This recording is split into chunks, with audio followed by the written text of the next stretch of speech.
کے باوجود بھی میرا کاروبار تو چل رہا ہے. میں سودی کاروبار کر رہا ہوں، لوگ تو میری عزت کر رہے ہیں. مسجد کی کمیٹی کا میں صدر بھی ہوں، میں معززین شہر میں شامل بھی ہوں. لوگ مجھے جلسوں میں مہمان خصوصی بھی بلاتے ہیں. میں MP بھی منتخب ہو گیا ہوں، مجھے وزارت کا قلمدان بھی سونپ دیا گیا ہے. وہ میاں اللہ کی نظر میں ان چیزوں کی اہمیت ہی نہیں ہے. یہ چیزیں ہوتی کیا ہیں؟ وہ یہ نہیں چھینتا، وہ ہدایت چھینتا. وہ روٹی نہیں چھینتا، وہ تو نمرود کو بھی روٹی دیتا تھا. اس نے کبھی سورج کو منع نہیں کیا کہ اس کے گھر میں روشنی نہ کر. یہ حامان کا گھر ہے، یہ قارون کا گھر ہے، یہ میرے دشمنوں کا گھر ہے، اس کے گھر میں روشنی نہیں ہونی چاہیے. چاند کو کہتا ہے اپنی کرنیں بکھیر، سورج کو کہتا ہے اپنی روشنی بکھیر. جس طرح باجزید کے گھر میں روشنی ہوتی ہے، اس مکار کے گھر میں بھی ایسی روشنی ہوتی ہے. فرق نہیں پڑتا. تو وہ کرم نوازیاں تو نہیں رکتی، لیکن اللہ جب کسی سے ناراض ہوتا ہے تو اس سے ہدایت کی توفیق سلب کر لیتا ہے، تو اعلان جنگ ہوتا ہے. تو پھر وہ ٹکرے بھی مار رہا ہو تو اس کی رسم کی نماز ہوتی ہے، اس کا ماتھا جھک رہا ہوتا ہے، دل نہیں جھک رہا ہوتا، کیونکہ ہدایت سلب کر لی گئی. جب اندر سے روح ہی نکال لی جائے تو باقی بچتا کیا ہے؟ یہ بات ذہن میں رکھیے گا کہ اللہ تعالیٰ جل شانہ نے ہمیں جن کاموں سے روکا ہے، جن کاموں سے منع کیا ہے، ان کاموں کے کرنے میں ہمیں کبھی بھی بھلائی اور خیر نہیں مل سکتی. یہ ہم جب اچھی طرح سے ذہن نشین کر لیں، اگر اللہ پر ہمارا یقین اور یقیناً اس پر ہمارا ایمان ہے، تو پھر وہ امر جو اللہ کی طرف سے جن سے روک دیا گیا، تو ہم کبھی بھی ان کے قریب تک نہ جائیں. اور جن کاموں کے کرنے کا اسے حکم دیا گیا، اس کی حکمتیں نہ بھی ہمیں معلوم ہو. آج جدید سائنس تحقیقات کرتی ہے تو ہمارے سامنے آتا ہے کہ وضو کے کیا فوائد ہیں. آج ہمیں لوگ بتاتے ہیں کہ جناب آپ امامہ باندھیں گے تو سن سٹروک سے بچ جائیں گے.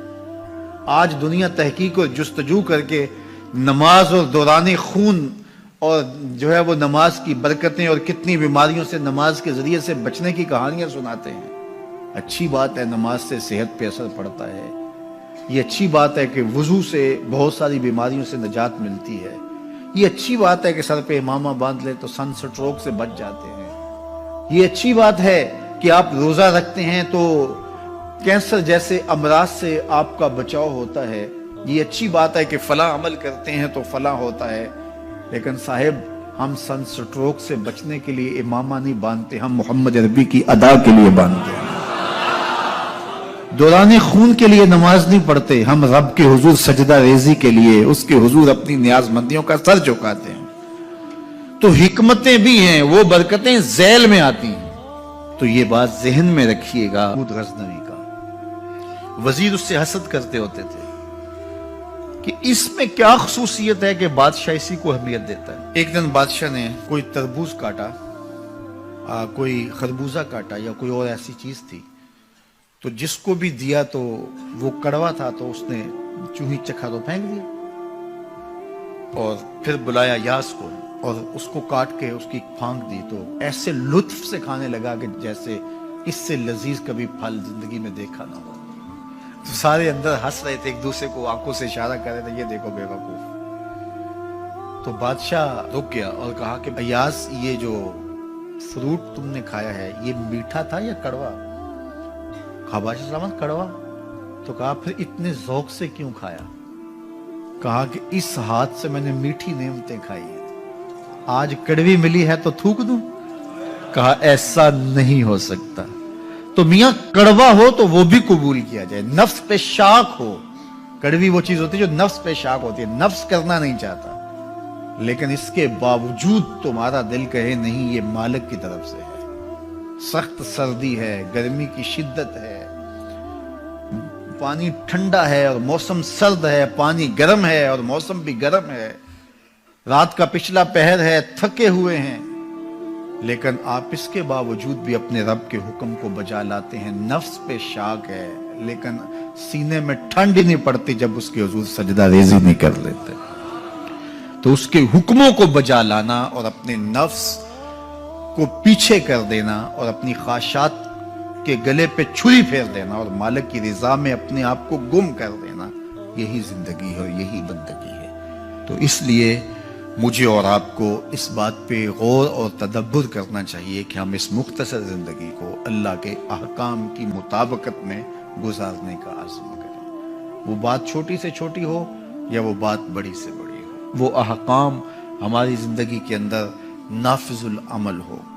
میں پھر وہ بات کہوں گا جو بار بار کہتا ہوں کہ میرے بزرگ ہم سے کہا کرتے تھے، یہ نہ ہو کہ لوگ تمہیں پوچھیں تم کون ہوتے ہو اور تمہیں بتانا پڑے کہ ہم مسلمان ہوتے ہیں۔ فرمایا کرتے تھے صاحب نہ کسی کو پوچھنا پڑے نہ تمہیں بتانا پڑے، تمہاری وضاحت، تمہارا طرز زندگی، تمہارا انداز معاشرت ایسا خوبصورت ہو، تم دور سے آ رہے ہو لوگ پہچان کے کہیں وہ دیکھو محمد عربی کا غلام آ رہا، تم شکل سے پہچانے جاؤ، تم کردار سے پہچانے جاؤ، تم وعدے سے پہچانے جاؤ۔ کتاب کا نام ہے بشر القیب فی لقاء الحبیب۔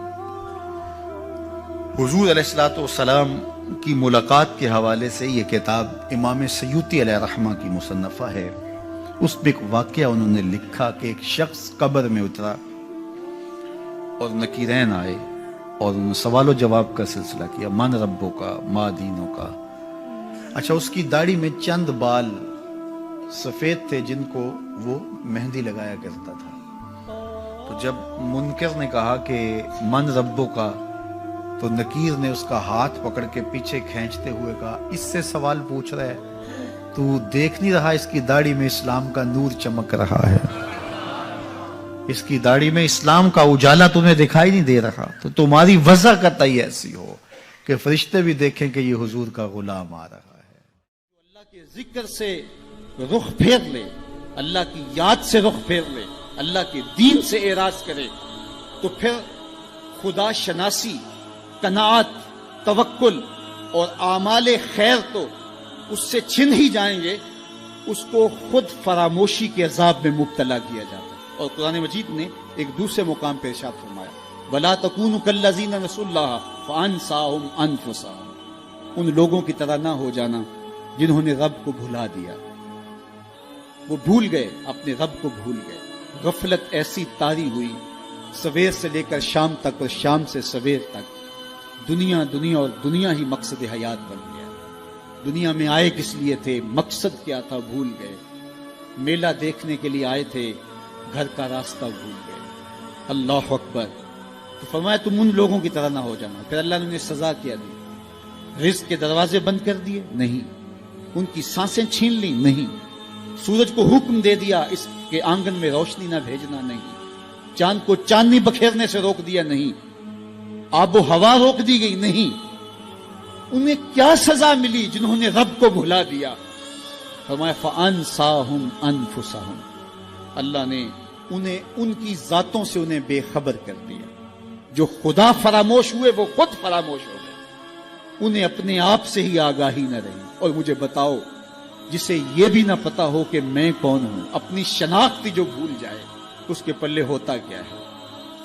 اقبال نے کہا تھا نا، اپنے من میں ڈوب کر پاجا سراغے زندگی، تو میرا نہیں بنتا تو نہ بن، اپنا تو بن۔ مجھے بتائیے 6 فٹ کا جوان ہو، قدے رانا رکھتا ہو، اس کی آنکھیں عقابی ہوں، ماتھا کشادہ ہو، رنگ چمک رہا ہو، ہونٹ گلابی ہوں، لیکن اس کی قمیص کے پیچھے گھر کا ایڈریس لکھا ہو کہ کسی کو ملے تو اس ایڈریس پہ پہنچا دے، تو آپ اس کا چہرہ دیکھ کے کہتے ہیں واہ کیا جوان رانا ہے، کیا اس کے ہونٹ گلابی ہیں، کیا نرگسی آنکھیں ہیں، کیا خوبصورت چہرہ ہے، کیا شمشاد قد ہے۔ لیکن اچانک نظر پڑی تو اس کے گھر کا ایڈریس اس کی قمیص کے پیچھے لکھا تھا۔ آپ نے کہا میں نے دور سے دیکھا، اس کا تو توازن عقلی ہی ٹھیک نہیں، یہ تو بیچارہ جو ہے وہ پاگل ہے۔ تو قد کاٹ ہونے کے باوجود گھر کا ایڈریس پیچھے لکھ دیا گیا، تو اب ہر کوئی سمجھتا ہے کہ یہ بیچارہ فہم و ادراک کے نور سے خالی ہے۔ قدے رانا پہ ترس آنے لگ جاتا ہے، اور وہ آنکھیں جن میں ڈوب جانے کو، جھیل جیسی آنکھوں میں غوطہ لگانے کو جی چاہتا تھا، تو اب ترس آنے لگ جاتا ہے کہ یہ بیچارہ تو خود فراموش ہے۔ اللہ فرماتا ہے جس نے رب کو بھلا دیا، تم یہ نہ دیکھو اس کے بنگلے کتنے ہیں، یہ نہ دیکھو اس کے پاس کوٹھیاں کتنی ہیں،